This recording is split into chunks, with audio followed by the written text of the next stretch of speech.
Réduire notre impact environnemental est un des enjeux majeurs de notre époque. Dans ce domaine, Saint-Denis poursuit et intensifie ses efforts. La ville déploie progressivement des technologies innovantes telles que le photovoltaïque ou la LED. Mais aujourd'hui, Saint-Denis veut aller encore plus loin. Cette semaine a eu lieu la signature d'un contrat de partenariat entre la mairie et EDF.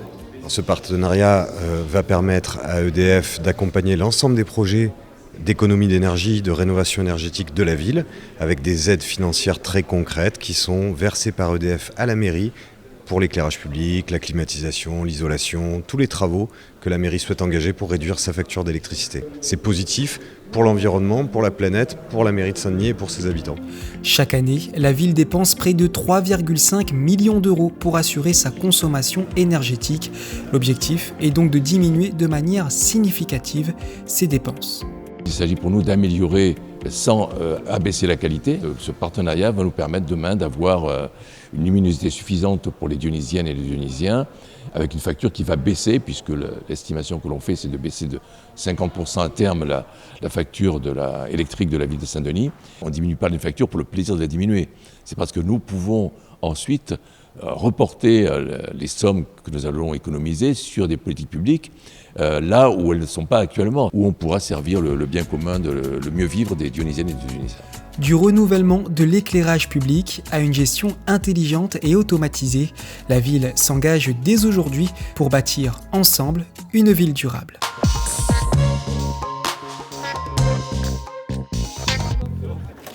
Se préoccuper de l'environnement n'est pas un frein à l'innovation et cela Saint-Denis le prouve. À la Technopole, la Cinor, la ville et ses partenaires ont officiellement lancé les travaux du Cube. Ce projet consiste à la création d'un pôle dédié à l'innovation scientifique. Il accueillera une cinquantaine de startups et jeunes entreprises innovantes. Il permettra à terme la création de 200 emplois. Un projet donc d'envergure et une grande première dans les Outre-mer. On a besoin d'accompagner les jeunes startups réunionnaises pour qu'elles puissent se développer à l'international, créer de l'emploi, de la richesse ici à La Réunion et trouver des débouchés surtout pour les jeunes réunionnais, les jeunes doctorants en particulier. Et donc il leur faut des points d'appui, des points d'ancrage pour qu'ils puissent vraiment exprimer leurs talents. Et le fait d'organiser des zones où il y a de la haute technologie, où il y a de la recherche, etc., c'est une offre que nous pouvons faire aussi à notre diaspora réunionnaise qui est chercheurs aux États-Unis, en Chine, en Inde, en Afrique, partout. Et il y a une diaspora.